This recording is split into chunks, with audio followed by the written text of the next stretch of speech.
yes and or not to yes and? That is the question that our next team attempts to answer. Mortal Fools creates improvised Shakespearean plays in just 20 minutes, sometimes 25. Everyone be thinking about a Shakespearean play that would be improvised that you'd like to see. Cry yay and let slip the lines of laughter with Mortal Fools. Good friends, we have for you tonight a play, like unto a play of that great bard, yet so too unlike in that it doth not yet exist. So set us on our merry way, we ask of you to name a play that hath not yet been writ. McLovin. The Barber's Scissors. The Taming of the Spinster. What to do about Taming of the Homegrown. Execution of a Fool. The The execution of a execution of a fool.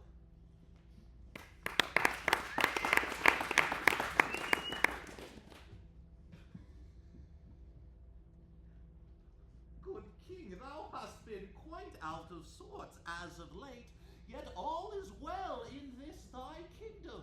Thy son is of good health and shall soon succeed you. The taxes are well paid, yet I know not why thou be quite so wroth, for Naples is all well ordered. Mayhaps it because I have such a terrible fool who cannot cheer me. Thou wouldst be cheered, good king, yet thou hast not cheer in thy heart, and as I do bring joke and wit to thee, yet as thou art a stone, the wind may not turn a stone, the stone itself must find a way to change. Oh, indeed, the stone, the stone, the stone. Thou hast made me so merry with this repetition. Sarcasm. Thou speakest in sarcasm. Sarcasm is the very enemy of laughter, for sarcasm pretends to jest, yet in not jesting therein just makes a mockery of laughter. Good fool, I pray thee, I will give thee 30 days to leave this place and come back with one joke. And if thou canst not, I will kill thee.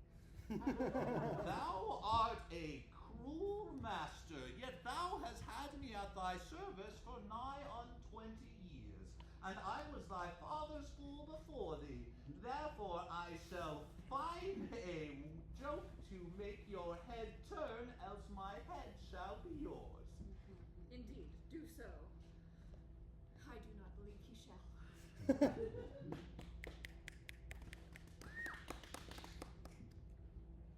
And yet, I know not why my father is so wroth, and so I come to you, for you do always succor me when I my way cannot find. I have been thy servant these many years, and I do have to say to thee that thy father shan't be succored. He's a terrible man. What sayest you these things? Know that he has ruled the kingdom in goodly stead, and so too all is well and ordered, and all the people of Naples do speak happily and well of him. I have heard that he has sent away the jester, the fool that did serve his father before him, for simply not being funny enough. I do say he shall send thee away for not being son enough soon enough. That would be a very cloud upon the face of my happiness, for I do love that fool, for as a young boy, when I did want for laughter, he did always bring me solace. Well, indeed, he is like enough to lose his head. I do fear me I must sweep even better, or I shall lose mine. Good maid, I thank thee, and I'll away to find this fool, for I would not have him lose his head. Nor I neither.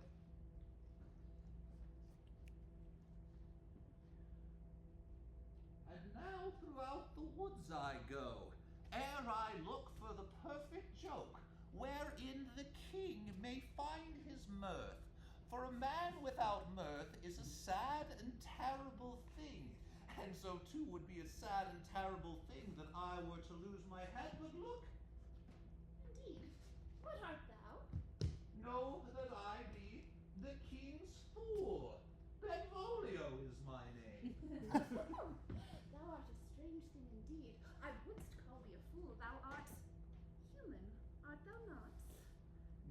I am human, yet I see in thee a thing which makes me think perchance thou art not. What did makes thee think that? Perchance that here in this moonlit glade not a single person have I seen, yet ere do I see you lying on a bed of toadstools, and there on a stump do you find repose. Indeed, many a stump do I find repose, and yet I must ask thee, fair human man, why seekst thou my glade? I seekest not your glade, yet rather I seek a thing which is a joke wherein I may win the laughter of an angry king. Oh, an angry king sounds most mischievous. I will thee help, but say, I can give thee one boon, but thou must do something for me. I like not the sound of the tone of your voice, for thou do entreat me, and I would not bind myself to not a mortal man. Oh, not mortal, not a man. And still I would not bind me unto thee. Well, thou might indeed find that it is not so high a price. Thou wishest not to lose thy head, dost thou not? I wishest not, yet I shall not treat with thee at this late hour. I shall away. I trust not the look of thee. Remember my words, and I shall help thee anon. And all who walk here I shall help. And where is that very fool? For the guard at the gate did tell me that he did wander outside the castle wall. Young princeling, thou hast come to see me, the fool. I did not think thou would walk in this barren wood alone. Good fool, Gouverbolio, know that I do love thee, and it doth bring me great and grievous harm, that I fear that my father would drive you from his service, else kill thee. Indeed, he has said that I must a joke find to tell him, but I have told him joke since he was but a boy. Then a joke we must find for him, and if a joke we cannot find, I know not what, perhaps another to take your place, perhaps I know not what, yet you cannot die. I do not know how not to die, for what is a joke I have told that thou hast liked? All of thy jokes. Thou hast the funny one wherein the farmer doth drive the plow with the oxen. Please, I would thou would tell it to me now and then. I have but one funny one.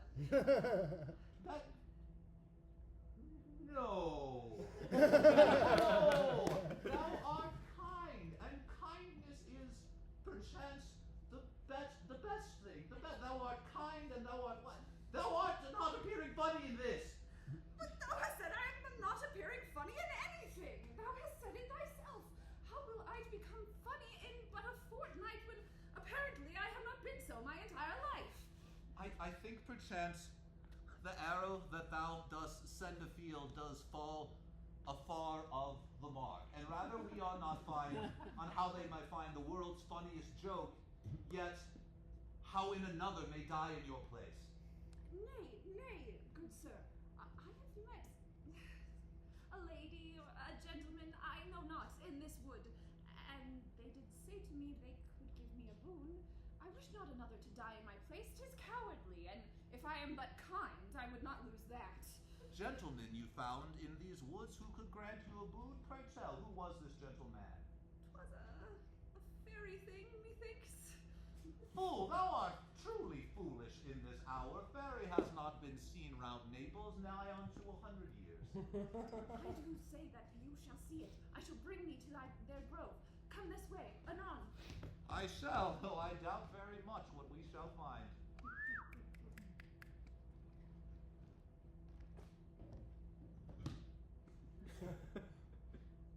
I do tell thee, the thing is here. And so I see that thou hast hied thee hence again, and look, behold, thou brought a friend. Indeed, I am his friend, and yet I know thee not. Who art thou? Thou know me not, yet know me soon thou shalt. For in this glade I do well prowl, and all beneath the fairy moon shall be made clear to be quite soon.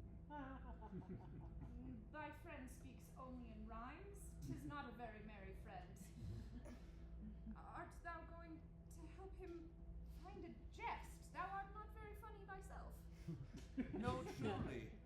funny, I am not, and I shall no longer speak in rhyme, for I do not rhyme when I mean business.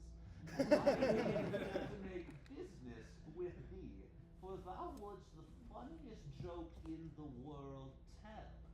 Am I not incorrect in this presupposition? Indeed, thou didst say so, but thou said I must something pay.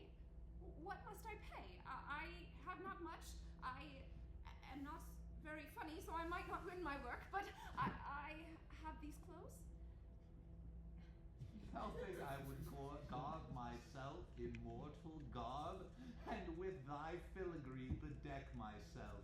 Nay, 'tis not the thing I seek, and yet I would but take 20 years of this prince's life, for royal life is royal blood. Thou did not tell me you brought me here to take years off my life. A foul creature thou art indeed. I am glad no one died in thy stead. Good prince, know that I did not know this thing. He merely said a boon that he did wish of me, and thou did decree that I ought bring thee here. I did deny him ere that did ask. I will not give thee 20 years, but I wish thee not to die. Tis ever so much more enjoyable when mortals they do bicker. Will I feel it very strongly?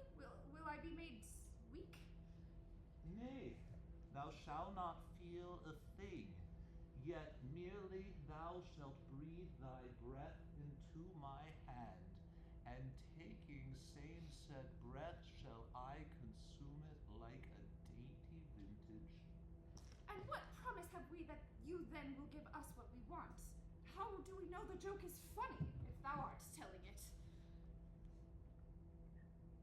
I shall bind myself with mine own blood, for 'tis well true told that a fairy's blood may hold a fairy's word, and if the fairy then his word doth forswear, by his blood he shall be your servant evermore.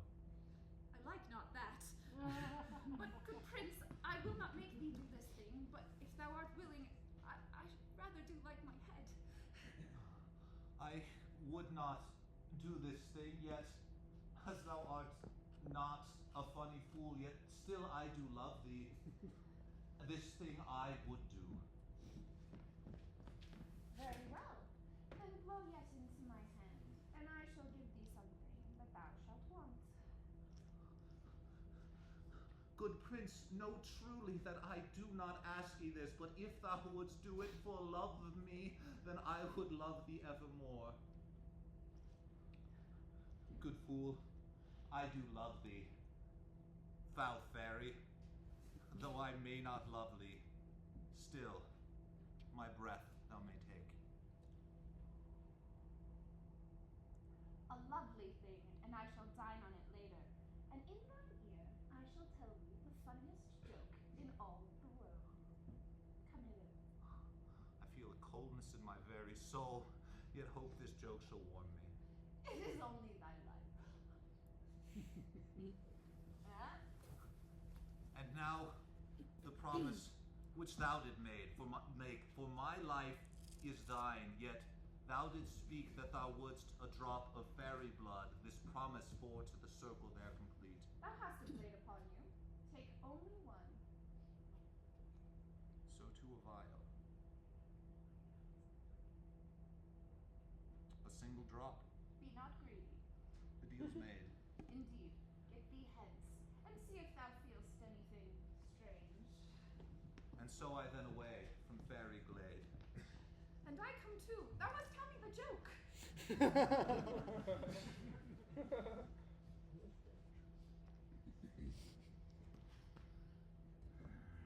Good my father, thou art still enraged. What can I do to make thee less so? I did find thy fool, and he has a joke for thee. But I must ask thee, why art thou this way? Know that when a man grows old, though all the world seems well, he feels the very pressure of old age upon him like a vice, and though by all external measures Naples as a kingdom is fair, still do I feel the tightness in my chest. Therefore I cannot laugh or smile. Indeed, my king, I did recently, so it seemed, lose 20 years, and yet I laugh and smile well. Thou art a cruel man, and thou shalt find something in this. Thou must change, else no joke shall change thee. What sayest, son? Thou hast lost 20 years? Nay, thou art but a youth of 25, and thou a long and prosperous life before you, and so too therein my only joy. Thou might find that thy cruelty to thy only fool will this kill me sooner than thou expectest. Find thou a joy, or thou shalt put thy cruelty on all. I like not the omen of his words, yet I am adamant in my resolve. The 29th day it is ere the fool did depart, and he shall for me this joke have, else his head therein shall I take.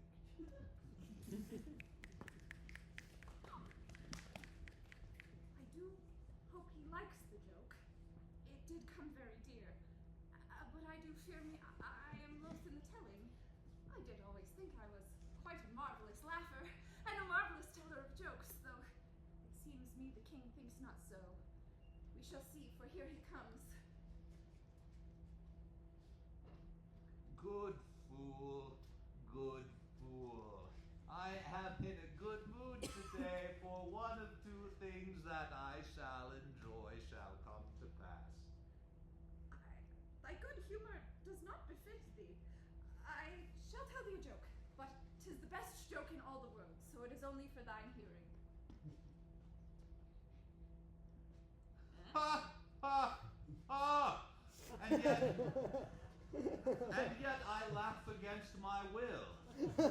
I feel in my heart a still heavier stone that doth bear down upon me, yet still I laugh. What magic is this, fool? How have thou tricked me? I am a king, and I shall be true to my word, yet thou some vile conjecture has in this deceived me. I have not deceived thee. Thou bade me go find a joke, and a joke I found it in a forest by some magic fountain. However, 'twas no ill thing, save 20 years of thy son's life. I heard not what you said at the last, yet it sounded like unto a thing that my good son Philip too did say. Indeed, thy son Philip helped me find a joke. Thou wert pleased. My son Philip, Indeed, the very same. for you, Indeed, the very same. 20 years of his life did give? Indeed. Yes, thou did laugh, and thou hast not laughed in many a year. And what a dark thing is this, that thou now, through my own decree, have made mockery and fool of me. No mockery of thee, and yet a mockery of me and thy son. And nay, this thing, it cannot be, for in this, the only thing wherein I did find happiness, I did cut short my very self. Sire, thy son, he is dead, died this very day. It was like the whole life was blown out of his lungs. No, tell me more. No, he did lie upon the floor and shrieking said, Father, this is all for thee. Then hearken all away unto his body. Dost thou know anything of this fool? Thou wast with the prince most recently. Indeed, I know some little thing of it, and yet I would not have had him die, but the king. Then I pray that thou would keep thy tongue, and let us go and watch this matter, see how it may then unfold.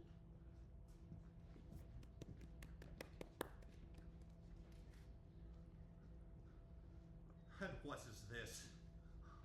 My own son, who now, in his very youth, is cut down before me ere his time did arrive?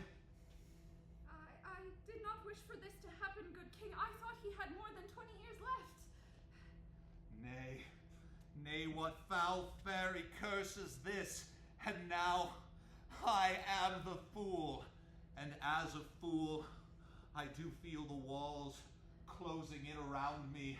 I do feel the darkness grip unto my very heart. I cannot live with this very thing, nay, this very thing I do deny it. For ere I do see it, I shall defy you. Fool, thou hast made a fool of me.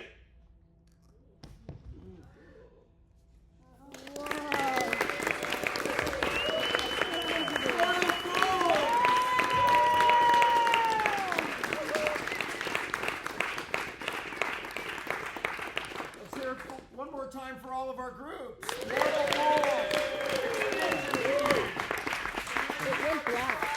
Oh, it's good. If you liked what you saw tonight and you'd like to be a part of it, check out our website, the Improv Collaborative.